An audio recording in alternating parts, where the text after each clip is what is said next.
Breaking news చూస్తున్నారు. Balochistan liberation army మళ్ళీ రెచ్చిపోయింది. Pakistan army target గా ఇవాళ వరుస దాడులకు పాల్పడింది. బలూచిస్తాన్ ఆర్మీ దాడుల్లో పలువురు పాకిస్తాన్ సైనికులు మృతి చెందారు. కలాట్ టౌన్లోని హర్బోయి ఏరియాలో ఐఈడీ అమర్చారు బలూచిస్తాన్ ఆర్మీకి చెందిన వాళ్ళు.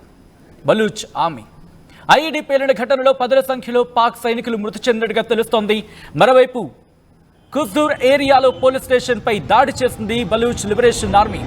ఇటీవల ట్రైన్ హైజాక్ చేసింది బలూచ్ లిబరేషన్ ఆర్మీ. దీంతో సంచలనంగా మరింది. ఒక్కసారి ఆ విజువల్స్ మీరు చూస్తున్నారు. ఎటువంటి పరిస్థితులు ఉన్నాయనేది ఈ రోజు ఒక్కసారిగా దాడుల మీద దాడులకు పాల్పడింది బలూచ్ లిబరేషన్ ఆర్మీ.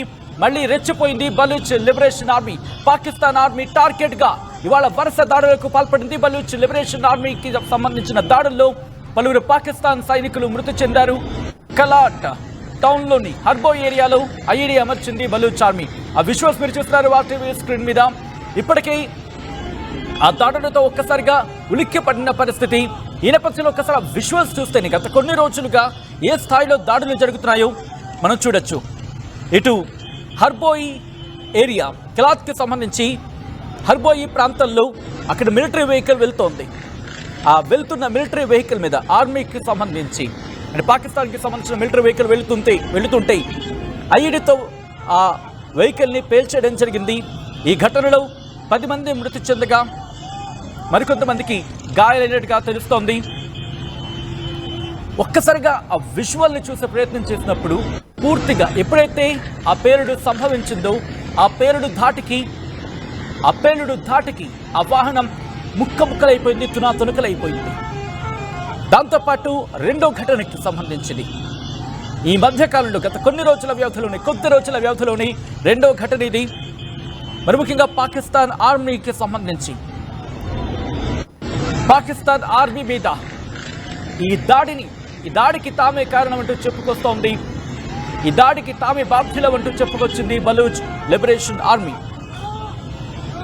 ఇక్కడ బలూచ్ లిబరేషన్ ఆర్మీకి సంబంధించి ఆ ప్రతినిధులు మాట్లాడుతూ ఈ ఘటనలో పాకిస్తాన్ సైనికులు మృతి చెందారు. మొత్తంగా 10 మందికి సంబంధించి అంటూ చెప్పుకొస్తున్న పరిస్థితి. ఇక్కడ కుజ్దూర్ పోలీస్ స్టేషన్ మీద కూడా బలూచ్ లిబరేషన్ ఆర్మీ దాడికి దిగింది. కుజ్దూర్లోని వాద్ ప్రాంతంలో సోమవారం రాత్రి ఈ దాడులకు పాల్పడింది. ఈ నేపథ్యంలో అక్కడ పరిస్థితి ఒక్కసారిగా భయంకరంగా భీతవాహంగా మారిపోయింది. పాకిస్తాన్ మిలిటరీ అలాగే ప్రభుత్వం మాత్రం ఎటువంటి స్టేట్మెంట్ ఇంతవరకు పాస్ చేయలేదు, ఎటువంటి ప్రకటన చేయలేదు. ఈ దాడులకు సంబంధించి బలూచ్ లిబరేషన్ ఆర్మీ బలూచ్ పీపుల్లో అక్కడ బలూచిస్తాన్కి సంబంధించి బలూచ్ ప్రజల్లో అక్కడ బలూచ్ వాసుల్లో విశ్వాసాన్ని నింపుతోందా అంటూ కూడా ఒక ప్రచారం జరుగుతుంటాం. వరుస దాడుల నేపథ్యంలో ప్రస్తుతం అక్కడ ఎటువంటి పరిస్థితులు ఉన్నాయో మీరు ఒక్కసారి కళ్ళ ముందు మీరు చూస్తే కనుక అక్కడ ఎటువంటి పరిస్థితులు ఉన్నాయో అర్థమవుతుంది. సర్దార్ అఖ్తర్ మెంగల్ బలూచ్ నేషనల్ పార్టీకి సంబంధించిన వ్యక్తి. సాధారణంగా ఆయన మెంగల్ అంటూ ఉంటారు. ఇక్కడ ఒక అంశాన్ని ప్రస్తావించడం జరుగుతోంది. బలూచ్ ప్రజల్లో నానాటికి తన పేరుని మరింత రెట్టింపు చేసుకుంటోంది. బలూచ్ ప్రజల్లో ఆత్మవిశ్వాసాన్ని బలూచ్ లిబరేషన్ ఆర్మీ నింపుతోంది అంటూ చెప్పుకొస్తున్న పరిస్థితి. ఈ నేపథ్యంలో ఒక్కసారి ఆ విజువల్స్ చూసే ప్రయత్నం చేస్తే కనుక బలూచ్ లిబరేషన్ ఆర్మీకి సంబంధించి బలూచిస్తాన్లో మరి ముఖ్యంగా 23 జిల్లాలకు సంబంధించి మాట్లాడుకుంటున్న సందర్భం అక్కడ పూర్తిగా ప్రభుత్వం తన కంట్రోల్ని కోల్పోయింది అంటూ కూడా బిఎల్ఏ ప్రతినిధులు చెప్పుకొస్తున్నారు. దాంతోపాటు అక్కడ ప్రాంతాన్ని బిఎల్ఏ తమ ఆధీనంలోకి తీసుకుంది ప్రభుత్వం. అంటే పాకిస్తాన్ ప్రభుత్వం పూర్తిగా పట్టు కోల్పోయింది అంటూ కూడా అటు బిఎల్ఏకి సంబంధించిన వాళ్ళు కావచ్చు, బలూచ్కి సంబంధించిన వాళ్ళు కావచ్చు చెప్పుకొస్తున్న పరిస్థితి. ఇటువంటి నేపథ్యంలో పాకిస్తాన్ ఏం చేయబోతోంది అనేది ఇప్పుడు ఆసక్తికరంగా మారుతోంది. బలూచిస్తాన్ ప్రజల కోసం అక్కడ ఎంతకైనా వెళతాం, బలూచిస్తాన్ను స్వతంత్ర దేశంగా ప్రకటించాలి అంటూ బలూచ్ లిబరేషన్ ఆర్మీ గత కొద్ది రోజులుగా ఈ డిమాండ్ను తెర మీదకు తీసుకొస్తూనే ఉంది. అంతవరకు పాకిస్తాన్ని విడిచిపెట్టేదే లేదంటోంది. ప్రాణత్యాగాలకైనా సిద్ధం, ఎక్కడి వరకైనా వెళతామంటూ కూడా చెప్పుకొస్తోంది. ఈ నేపథ్యంలోని ఒకసారి మీరు చూడొచ్చు అక్కడ ఎటువంటి పరిస్థితులు ఉన్నాయనేది పాకిస్తాన్ ఆర్మీకి సంబంధించి మాట్లాడుకుంటున్న సందర్భం. గత కొద్ది రోజుల క్రితం అటుగా వెళుతున్న ట్రైన్ని హైజాక్ చేసేసి దాంట్లో ఉన్న సుమారు 200 మందికి సంబంధించి మాట్లాడుకున్న సందర్భం.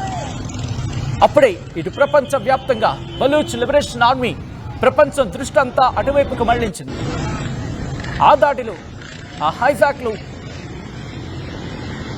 తమ ఆధీనంలో తీసుకున్న వాళ్ళని వాళ్ళని చంపేస్తామంటూ కూడా బలూచ్ లిబరేషన్ ఆర్మీ సంచలనమైన ప్రకటన విడుదల చేసింది. సుమారు 214 మందికి సంబంధించి. ఒకసారి మీరు ఆ ఫైల్ విజువల్స్ చూసే ప్రయత్నం చేసినప్పుడు అక్కడ ఎటువంటి దాడులు జరుగుతున్నాయనేది మనకి క్లియర్గా అర్థమవుతుంది. అలా వెళుతున్న వాహనానికి సంబంధించి ఒక్కసారిగా పేల్చేస్తున్నారు. మిలిటరీ వాహనాల టార్గెట్గా అక్కడ పేలుడుకు పాల్పడుతున్నారు. రైట్ సైడ్ విజువల్ మీరు చూడొచ్చు. అలా వెళుతున్న వాహనం ఒక్కసారిగా ఆ ఐఈడి ధాటికి తునకలైపోయింది. ఒక్కసారిగా ఆ వాహనం గాల్లో ఎగిరిపడి ముక్కలైపోయింది ఆ సైనిక వాహనం.